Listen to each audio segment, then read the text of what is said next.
My name is Zoe, 34, financial director at a tech firm in Denver.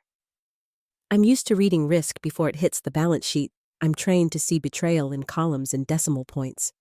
But last weekend, I missed it entirely because it wore the face of family. Jason's wedding in San Diego was beautiful. Golden sunlight rippled on the waves as he said his vows. I paid for most of it without blinking venue flowers, even the open bar. My parents are retired, and Jason and his wife had just clawed their way out of student debt. It felt like the right thing to do. No contracts, no expectations. Just love. Or so, I told myself. The morning after, as Marcus and I were checking out of the hotel, I pulled out my phone to pay for the room. The screen loaded, and then everything inside me stopped. It wasn't just the number, it was the silence that came with it. $13,000. Gone. Vanished. What is it? Marcus asked. I couldn't answer. I just turned the screen toward him. He took the phone, jaw tightening. Are you sure you had over 20 grand? 21. Now it's 8. He scrolled through the transactions, and with each swipe, my stomach curled tighter. Rachel Dunn, $4,000. Kevin Dunn, $5,000. Karen Bloom, my mother, $4,000. All transferred at 10:47 p.m. The precise moment I remember stepping into the hotel shower, thinking about how grateful I was to have everyone together. Someone had used my phone. Marcus's voice dropped. We're calling the bank. I nodded numb, the elevator doors closing around us like a vault. But it wasn't rage that burned. It was betrayal. Quiet and corrosive. I'd given. For years I gave, and they never once asked how I was doing. I had no husband, no children, just a salary they silently counted on. As we reached the lobby, my phone buzzed. Mom. My thumb hovered for a second before I answered. Mom, I need to ask something. 3 large transfers went through my account last night. Do you know anything about that? A pause, then laughter. Light, effortless. Oh, that I thought you'd notice sooner. Honestly, it was less than I expected. I froze. What are you saying? My voice cracked. Rachel said it was wasteful, leaving all that money just sitting there, so we split it up. Consider it a wedding gift for Jason. It hit me harder than a slap, not the theft, the casual tone. That's theft, I whispered. Don't be so dramatic, Zoe. We're family. You're single. You make good money. What are you going to hoard it and die alone? Marcus took the phone, calm, composed. Ma'am, this is Zoe's partner. What you're describing is illegal. Her voice turned to ice. Are you a lawyer, or just someone who meddles in family matters? She hung up before I could speak. The pieces clicked into place like a lock. My phone, my password. Rachel guessed it. I muttered, my cat's name. Marcus tightened his grip on my hand. We're not letting this go. I nodded, not out of strength, out of fracture. My mother, my sister, even her husband. People I called mine had stood around a digital till and helped themselves. It wasn't just about the money, it was about the ease with which they stripped me of agency, of dignity. By the time we pulled into my parents' house, everything felt strange. Familiar, siding, familiar roses, but nothing felt like home. Rachel opened the door before we could knock. Her smile, half curious, half smug, froze when she saw my face. I walked past her. No greetings, no explanations. Inside, Mom was sorting Jason's wedding photos, Kevin lounging on the couch like nothing had happened. Coffee in hand, feet on the table. We need to talk, I said. Mom didn't flinch about the money. Yes. My eyes scanned them like strangers. I want to know who decided they had the right to take it. Rachel smirked. You should have picked a better password. I told you not to use your cat's name. Kevin chuckled. I told her not to do it, but she said you wouldn't care. Wouldn't care. My throat burned. I'd once defended Rachel at a company event when she was jobless and crashing on my couch. I'd put down deposits, covered medical bills. But apparently, caring was just a currency to be withdrawn. You took $13,000, I said, fists trembling. That's not spare change. Mom stood up slowly, eyes calculating Zoe. Don't blow this out of proportion. It was for Jason. You're successful. You don't need it. He's starting a family. You should want to help. There it was, not a confession, a justification. And in that moment, I realized they hadn't just taken my money.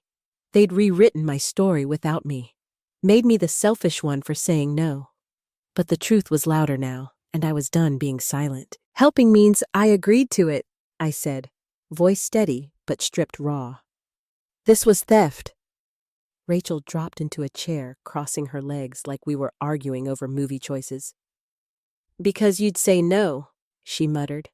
You always act generous, but you never really give. We're tired of begging. It hit me like a slap, dressed in civility. I turned to Marcus, forcing myself not to unravel. Kevin, still lounging with that smirk that made everything feel like a cruel inside joke, chimed in. You should be grateful. They only took that much. You still have $8,000 left. $8,000. As if my boundaries came with price tags. My gaze found Mom. You knew, didn't you? She nodded, without the slightest crack of remorse. I even suggested it. Kevin's car's in pieces, Rachel's dealing with Olivia's school fees, and I needed meds. It wasn't for fun. I wanted to scream. But there was no use in screaming when the people you're yelling at don't think they've done anything wrong. Marcus stepped closer, placing his hand gently on my back, like he could sense I was slipping under the weight of it all. It's wrong, he said, voice tight. And Zoe has every right to feel violated. You can't just help yourselves to her account. Rachel scoffed. You again. What are you, a lawyer now? It's a family issue. No judge is going to waste time on a few $1,000s. I turned to her. The shaking in my voice was gone. What remained was something colder. Don't reduce this. Family doesn't mean you get a pass to cross lines. You didn't just steal money. You stole trust. The air thickened. That kind of silence that only falls when something unspoken finally crashes through. Mom, finally said. You're talking to your own mother and sister like we're strangers. I held her gaze, because that's exactly how you feel to me now. Kevin stood, arms crossed in mock defense. So what now? You gonna sue us? Drag the whole family into court? I didn't blink. I reached into my bag and pulled out a stack of printed papers, pages of betrayal documented in sterile bank fonts. For the last 3 years, I've transferred over $20,000. Every time I said nothing, every time I told myself this is what being a daughter means, or a sister, I was wrong. It ends today. Rachel jumped to her feet. Her voice rose shrill with panic. You won't dare! You won't break this family apart! I almost laughed. I'm not the one who broke it. This family's been splintering with every unspoken lie and guilt-laced favor. You just never thought I'd notice. I walked out without waiting for another reply. The moment my feet crossed the threshold, something heavy slid off my shoulders, but not completely. It still clung invisible but real, because betrayal by strangers stings. Betrayal by family redefines you. Marcus opened the car door, eyes searching mine. You just did something most people never have the courage to do, he said. And you're not alone? We drove in silence, the road ahead, flat and gray, but for once honest. That night, back in my Denver apartment, I did what I hadn't dared to do for years. I opened everything, emails, messages, bank statements. I looked not just at numbers, but at patterns, manipulation written in please, and you're all we have, and you'll help. Right? Saturday afternoon. I laid it all bare. Printed 3 years of bank statements. Red ink bled across the pages like old wounds, finally speaking $26,000. And that didn't even include birthday dinners, Christmas gifts, Olivia's graduation, roof repairs. I had funded the fantasy of a grateful family that never really saw me. Marcus entered the room, eyes scanning the hurricane of receipts. "Have you eaten?" he asked. I shook my head. "Not hungry." He sat beside me, reading silently. No judgment, no shock, just presence. I think that saved me more than anything. "This wasn't borrowing," I whispered. "It was scripted. A system." Every time I hesitated, they played the same record. "We're family." Or worse, "You're selfish." I remembered Rachel's call, crying that Olivia had broken her arm. "They need $400 at the hospital." "Please, Zoe." I sent it instantly. Later, I found out insurance covered it all. Rachel had used the cash to buy Kevin a phone. I used to blame myself, thought I was weak, thought I was kind. But now all I could feel was the slow burn of anger finally waking. Marcus placed a hand on my shoulder. "Have you thought about taking action?" I sat in that question like it had teeth. Then I said slowly, "If a stranger stole $13,000, I'd report it." "So why not now?" "Because it's family?" he asked. "Exactly." His eyes didn't flinch. "Then let me ask you this. If you report it, you think you'll lose them forever?" I nodded. He took a breath. "You never had them, Zoe. They only had you when they needed something." That truth stayed with me like a heartbeat in the dark. Later that night, I couldn't sleep. I read every message again, every carefully framed request. They weren't just borrowing money. They were borrowing parts of me, and I never saw it, because control doesn't always come with raised voices. Sometimes it sounds like love, and sometimes it calls itself family. "Zoe, if you don't help, I don't know what I'll do. You know, Mom's pension isn't much. I know you're busy, but family is family. Are you really going to ignore this? It's just a loan, not like we're keeping it." But they did keep it. Not just the money, my trust, my boundaries, my silence. They kept everything I never said no to, then buried it under the word family. That night, I sat up in bed, back sore from hours hunched in anger. The shadows in my room felt heavier than usual, like they were watching me make a decision I couldn't take back. I opened my laptop and started typing the keys echoing like hammers in a courtroom. A full breakdown of every financial favor I'd ever given, 3 years of transfers, calls, text messages. I labeled the document, "The Truth." I didn't know who would see it. Maybe no one, maybe everyone, but I needed something real in my hands, something that reminded me I wasn't crazy. The next morning, the light pouring through the blinds was too soft for the weight I carried. Marcus was already at the table surrounded by folders and his laptop. His eyes met mine with a quiet strength I'd grown to trust. "Yo, you're up," he said. I nodded, my voice still locked behind everything I hadn't slept through. He gestured to the files. "I called someone, Andrea. She used to be my colleague. She's at a law firm now, handles financial crimes, including family cases." I sat across from him, hands wrapped tight around a mug of coffee I couldn't taste, and he didn't sugarcoat it. "What happened to you?" "It's called familial financial exploitation. If we pull together enough evidence, you can press charges." The words tasted like metal. Press charges. Family.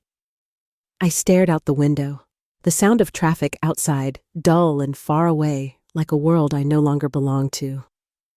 I'd never imagined I'd have to do this. "Not to them, not in court." Marcus leaned in, his voice low. "That's exactly what makes it worse. They knew you'd never fight back. That's why they did it." I breathed in slowly, then nodded. "So where do we begin?" He slid the folder toward me. Inside was a history of my unraveling, transaction records, message threads, time-stamped bank transfers. Each page, another piece of me I'd given away without asking for anything in return. "This is every transfer," he said, "every plea, every excuse." I cross-checked the amounts, added notes. Some are direct asks. Some are passive-aggressive guilt traps. I turned the pages like I was reading someone else's story. Olivia's tuition, Mom's furnace broke, Kevin needs a car repair.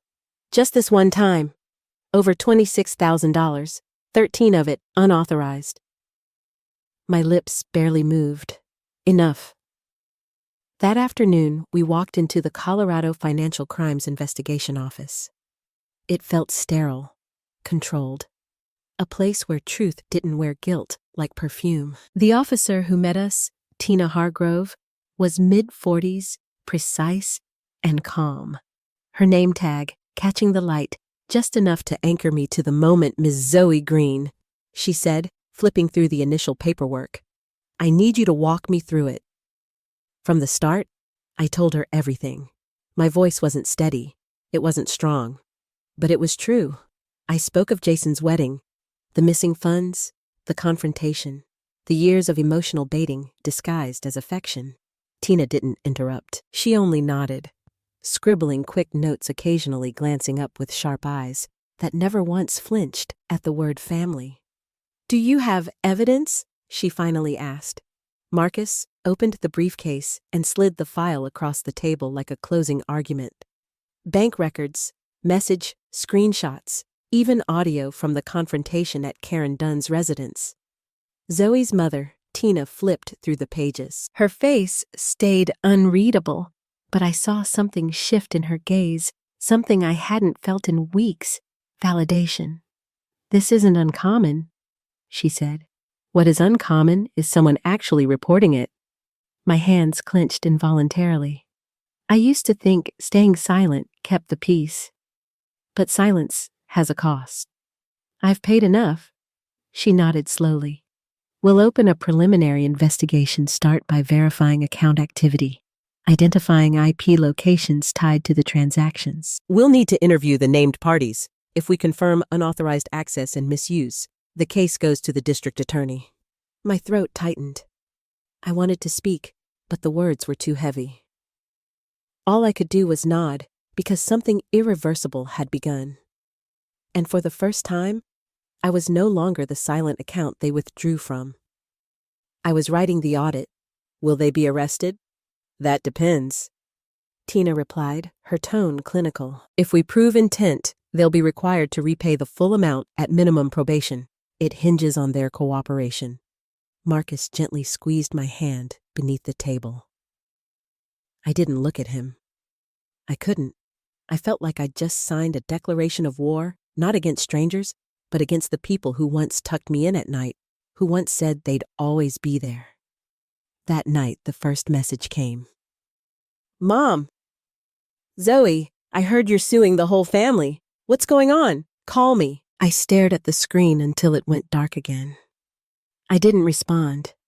That version of me, the quiet one, the daughter who folded under guilt and gave without question, she was gone. This time, the silence would speak for me. This time, I'd let the law draw the lines they always erased. At 6:13 the next morning, my phone lit up again. Another message, then another. Within minutes, it was a flood. "Mom, Zoe, what are you doing? Did you really report this, Rachel? Are you out of your mind? You're sending your whole family to jail over a few $1,000s, Kevin? You're unbelievably selfish. Olivia and Ethan will be affected. Don't you care about the kids? Mom again. I raised you.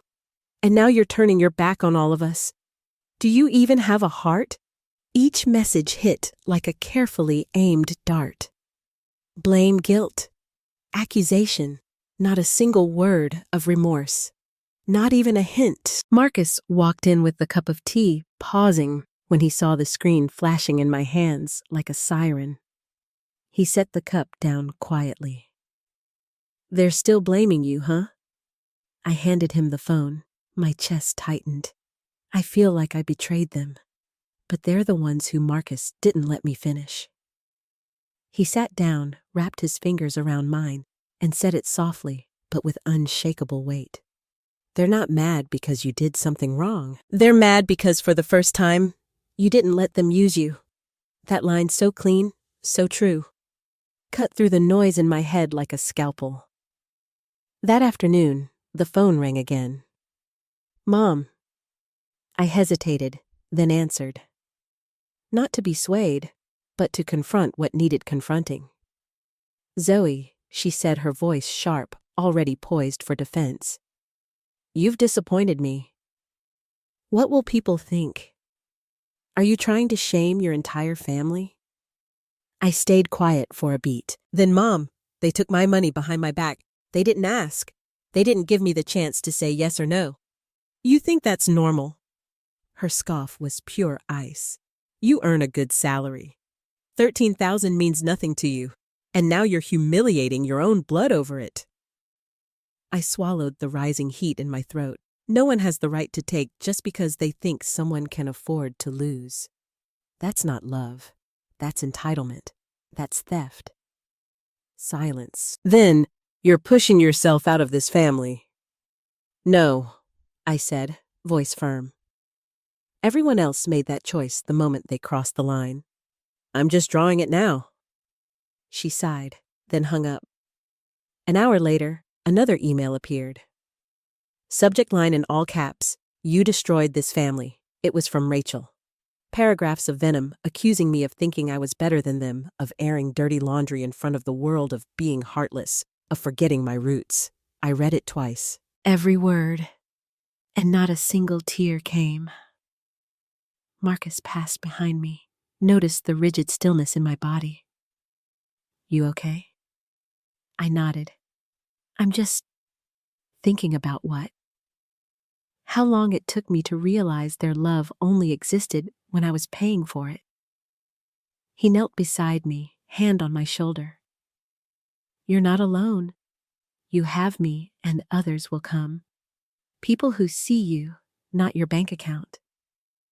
That night, I wrote a journal entry, not to vent, but to mark the shift in me. They say I destroyed the family, but real families aren't built on exploitation. I didn't destroy anything.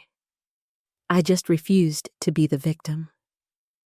3 days later, an email arrived from a lawyer. Family referred, someone Kevin knew. Polite, but pointed. They were requesting I withdraw the complaint and resolve the matter internally. The reason to avoid emotional harm to the children. Even now, they were using innocence as a shield for their own guilt. I sat there, staring at the message, the cursor blinking like a dare. And I felt something unexpected. Clarity, I replied with just one line. I'll let the law decide what's right or wrong. Children should be taught that fraud is not excused by blood. Marcus read it in silence, then looked up, the faintest smile crossing his face. Zoe, you're doing the right thing. You're stronger than ever. I nodded, though inside, the tremors hadn't stopped. But this time, the trembling wasn't fear. It was the unsteady strength of a woman stepping out of the shadows with no plans to return. That week, under a sky swollen with gray, we returned from yet another meeting with the financial crimes attorney. The house was quiet, too quiet. Then the doorbell rang. The chime echoed through the glass like an omen. I looked up.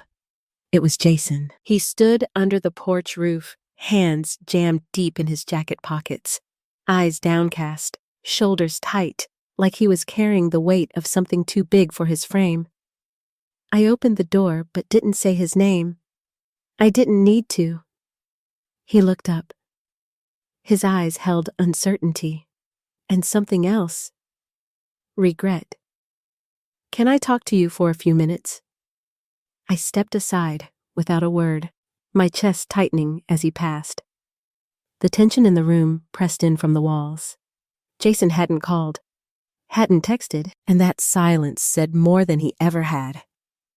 He glanced at the dining table. Financial statements still spread across the surface like battle plans. His voice was barely above a whisper. "You doing okay?" "Getting by," I said. "And you know what's happening, right?" He nodded slowly, then sat. His hands were balled into fists, knuckles white. "I know. Everything. I just didn't know what to do." I looked at him, really looked at him, the boy I used to carry on my hip, who once called me his superhero. And now, "So why are you here, Jason?" He took a long breath. "I don't know if you'll believe me, but I didn't know what Rachel was going to do that night. I swear, I never thought she'd actually take your phone." I didn't answer. Part of me wanted to believe him, wanted it more than anything. But another part had learned that silence from those we love can wound worse than betrayal. Jason's voice cracked. "I know this wasn't the first time I heard them, Rachel and Kevin, talking about how to ask you for money in ways that wouldn't set you off. I even saw Mom keeping a list, holidays, birthdays, to plan what to ask next." I clenched my jaw. My heart ached, not from what was done, but from how calculated it all had been. And Jason had stayed quiet. "I was scared," he said. "Scared they'd turn on me if I spoke up. I just started a family. I didn't want to be pushed out." I looked away, swallowing the lump in my throat. "And now I get it," he said. "They didn't just take your money, Zoe. They took everything you gave without asking for anything in return. Your trust, your love." Silence filled the room again, but this time it wasn't empty. It held something else. Truth. "After you filed the complaint," he continued, "Mom told me to stay out of it. Told me if I got called to court, I should pretend I didn't know anything. But I can't do that." "Not to you. Not anymore." I turned toward him, this man-child who had once let me down again and again, now standing taller than I'd ever seen him. "I'll testify," he said. "Firmer now. I'll tell the court they planned this." That it wasn't the first time. I reached across the table and took his hand. "Are you sure? You know what this means? You'll lose them." Jason's eyes didn't waver. "I know, but if I have to choose, I choose truth. I choose you." On the day of the preliminary hearing, Jason wore a dark suit.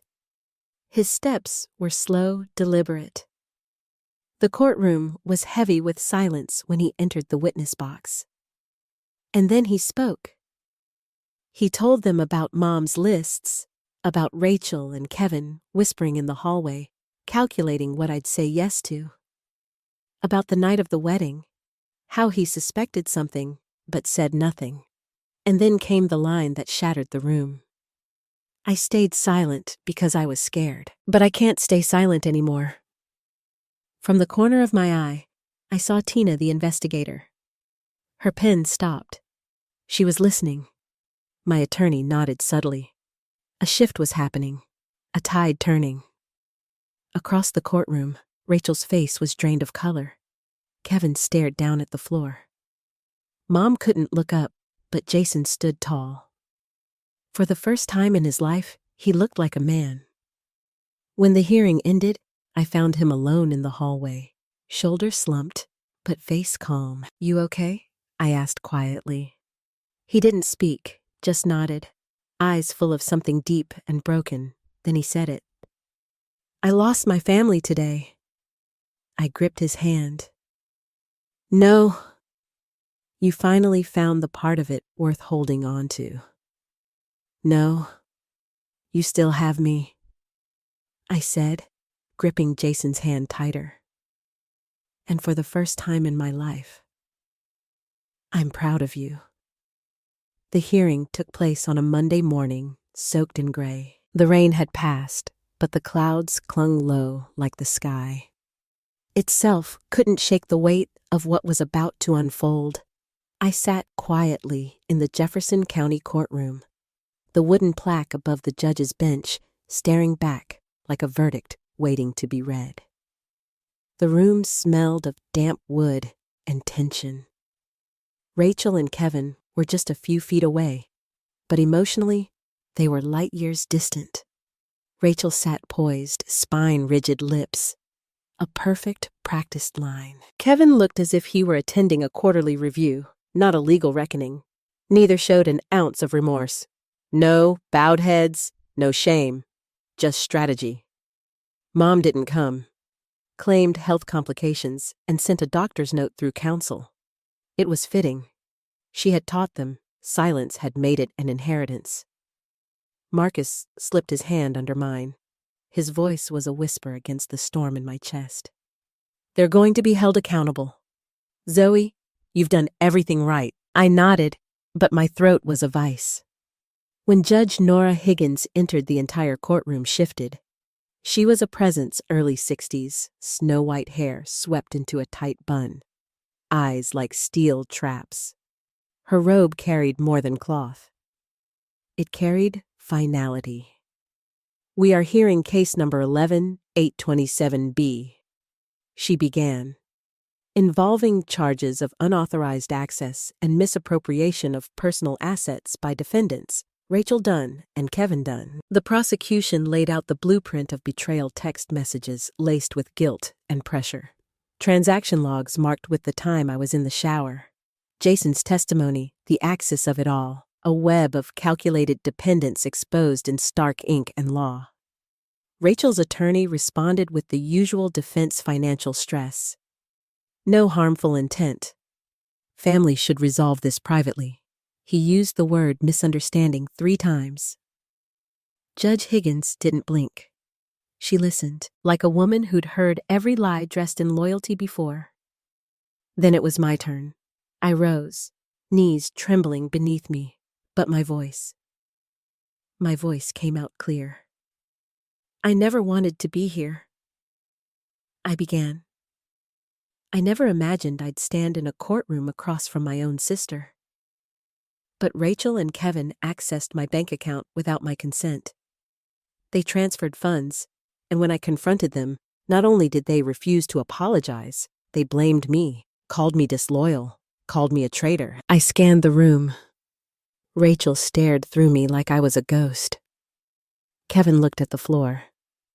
I'm not here for money, I said, voice steadier. Now I'm here to say that trust, real trust, is sacred. It's not something that can be stolen and then dismissed with the words, "We're family." That's not family. That's manipulation. Silence. Not even a breath stirred. Judge Higgins studied me for a long moment. Something in her gaze shifted. Not sympathy, respect. Then came the wait. Over an hour behind closed doors while she reviewed the evidence. When she returned, we all stood. This court, she began, has reviewed the testimony, evidence, and the circumstances with great care. Her voice did not waver. Her words did not flinch. The court finds the defendants, Rachel Dunn and Kevin Dunn, guilty of unauthorized access and misappropriation of personal assets. Rachel's breath caught. Kevin's shoulders stiffened. Given that this is a first-time offense and that the defendants are primary caregivers to young children, the court issues the following ruling. 1. The defendants are sentenced to 3 years of probation, including regular behavioral monitoring and strict conditions against further offenses. 2. They are hereby ordered to repay the stolen funds, $12,000 to the plaintiff along with $5,000 in emotional damages. 3. A 5-year restraining order is issued. The defendants may not contact Ms. Zoe Green by any means, physical, digital, or through a third party. For all court costs will be borne by the defendants. Her gavel hit the bench with a sharp, echoing crack. I didn't move. Not right away, not because I was paralyzed by joy. There was none. Only a strange, hollow stillness, like the moment after a storm when the sky hasn't yet decided if the sun will come out. I had won. but it didn't feel like victory. It felt like the last breath of something I once called home. Marcus stood beside me. Jason waited in the hallway. Rachel and Kevin were escorted out, pale and rattled. And I sat in silence, letting the cold truth ripple through me. Sometimes, justice doesn't come with applause. It comes with stillness, and it's enough. Rachel didn't move. Kevin turned to their lawyer, face pale and still, as if he hadn't fully understood until that moment that consequences weren't a bluff. Jason crossed the aisle toward me and placed a firm, silent hand on my shoulder. "You did it," he whispered.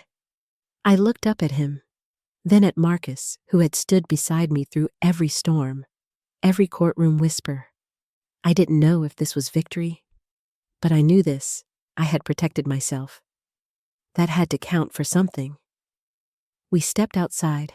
The courthouse steps glistened with the rain's memory, and sunlight slipped through the clouds like forgiveness. Marcus opened the car door. "Do you want to go anywhere?" I shook my head. "Home?" "I'm tired." The silence in the car was warm. Familiar. Then my phone rang. A known number I didn't answer. A moment later, a text appeared. "You think you've won? We're not going to kneel." I didn't need the name to know who sent it. I powered the phone off. Let the threat hang. Impotent. I wasn't afraid anymore. 3 weeks passed. Then a message from Jason lit up my screen. "Zoe, I thought you should know. Kevin got fired." The words stopped me mid-step in the kitchen. Steam rose from my tea like a silent witness. Jason explained that Kevin's company, an investment firm with strict integrity policies, terminated him the moment the court record hit their database. Unauthorized asset access, financial misconduct, fired without severance, and it didn't stop there. 2 days later, my attorney informed me the court's civil enforcement had frozen Rachel and Kevin's accounts, their income, savings, even joint checking, all locked. The law, for once, wasn't a distant idea. It was acting. Then Marcus walked into the living room.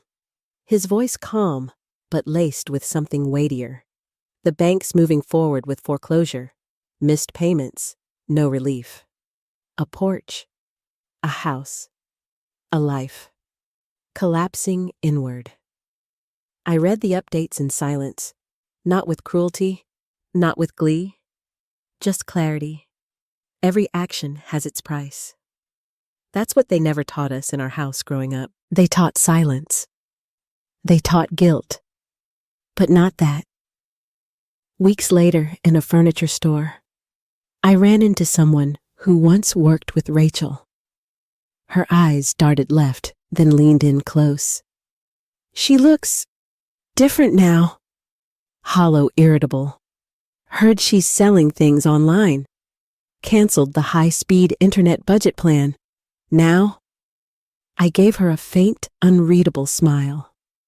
Maybe she said softly, "This is the first time she's ever had to face her own consequences." Even with these updates, frozen accounts, blacklists, desperation, I felt. Nothing. Not guilt, not satisfaction. Just a knowing. For years, I'd been torn between helping and surviving. I thought sacrifice was my inheritance, but I finally understood love isn't measured by how much you let someone take. So I changed, slowly, quietly. I took pottery classes on Saturdays, shaping clay the way I wished I could have shaped my family. Smooth, honest, purposeful. I joined yoga in the park, learning to breathe again. I journaled at dawn and wrote what I never had the courage to speak aloud. Marcus was always there, never pushing me to forgive, never asking me to forget, just showing me over and over the difference between kindness and surrender. One night, we were chopping vegetables side by side.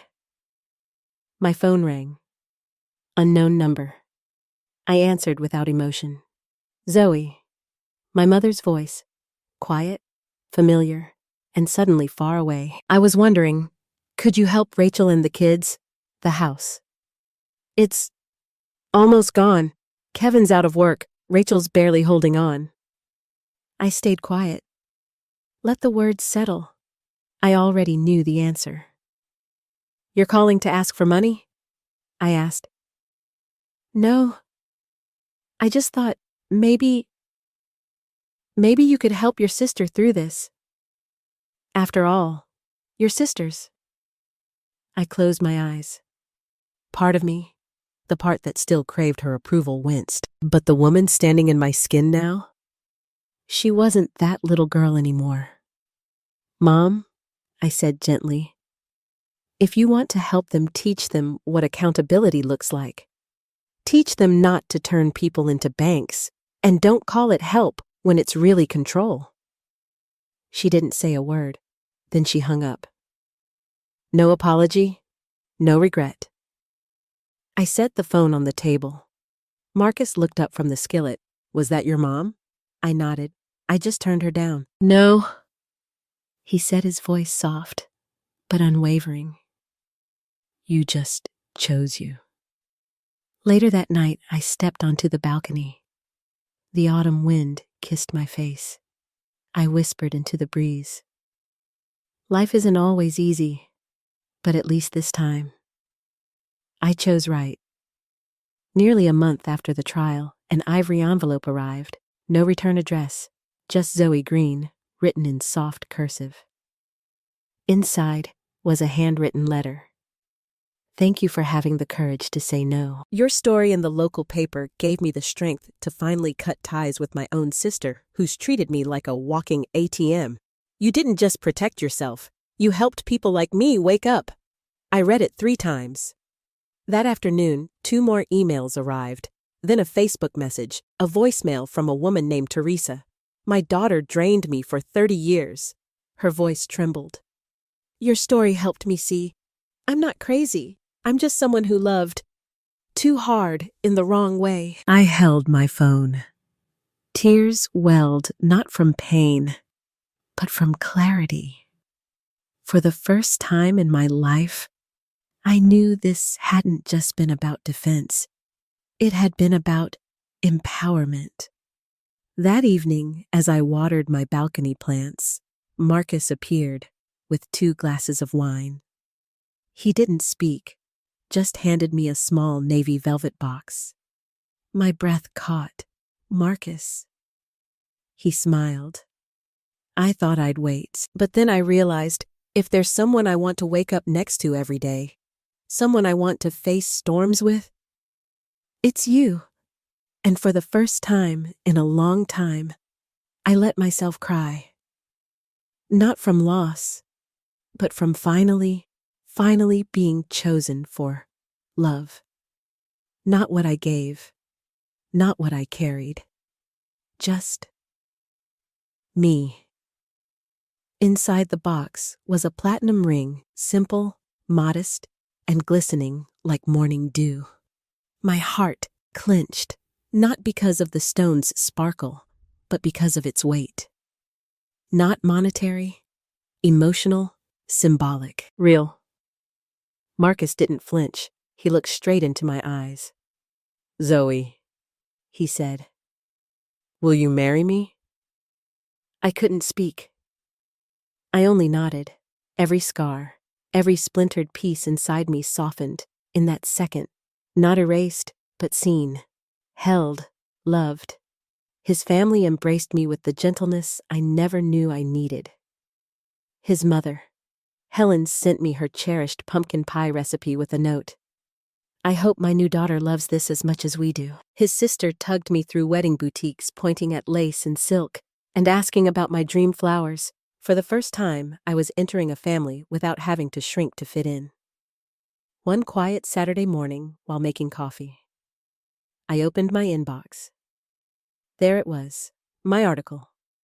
Family isn't a free pass to exploit you. 1 million reads. 1 million people had heard my story. 1 million people now knew it was okay to say no. One comment stood out.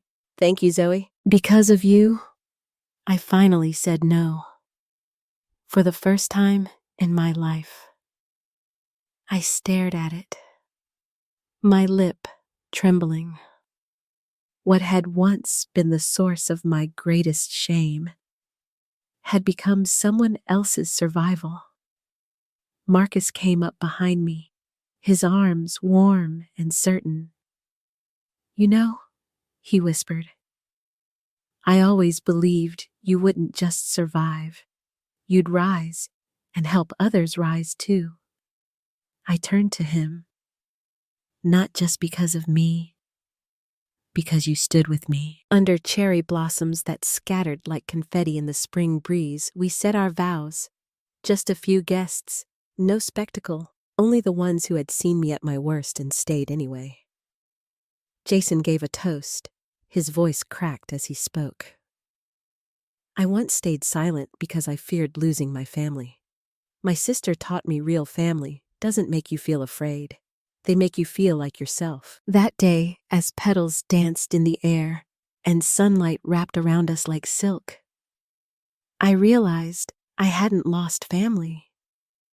I had shed the illusion of it and made room for the real thing. Weeks later, I stood at the window, tea warming my hands, sunlight casting quiet gold across the living room.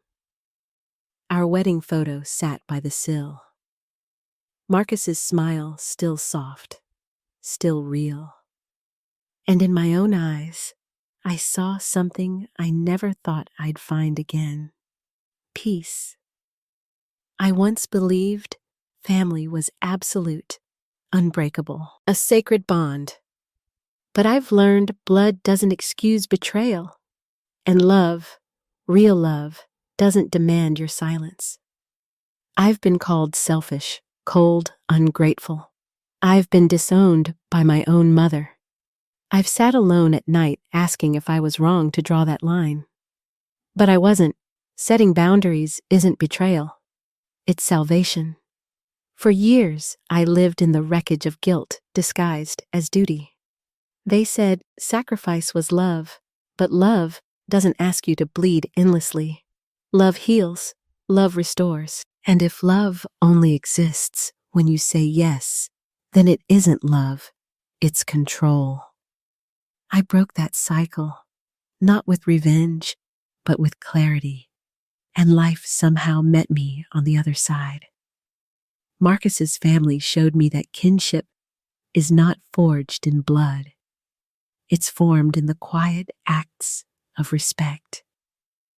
Jason proved that even those who once failed, you can choose to rise. And Marcus, he became my safe place, my storm shelter, my home. Now I write a column for a psychology magazine. The first piece was titled, "I Set Boundaries and I'm Not Sorry for It." Within days, the comments poured in. People thanking me for saying what they had never dared to. Stories of invisible labor, of emotional blackmail, of decades spent trying to be good enough. One woman wrote, "Thank you, Zoe. I finally stopped sending money to my mother every month, even though she now calls me ungrateful. I understand her pain. I understand her liberation. I don't write to shame. I write to remind. Kindness is not submission, and love should never cost your identity. I used to fear losing family. Now I understand I didn't lose anything. I simply let go of what no longer deserved to stay. I'm not the daughter they could guilt into silence. I'm a woman who knows her worth. And if you've been there too, if you've lived in the echo of manipulation, let me say this to you. You have the right to say enough. You are not selfish. You are brave." Zoe's story reminds us family is not a shield for wrongdoing. It's not a license to manipulate. When blood is used to excuse harm, it is not loyalty, it's captivity. Zoe didn't destroy her family. She simply chose truth over silence and built something stronger in its place. What about you? Have you ever drawn a boundary that others called betrayal, but deep down, you knew it was survival? Share your thoughts below. And don't forget to follow for more stories that speak the truth. Others are afraid to say.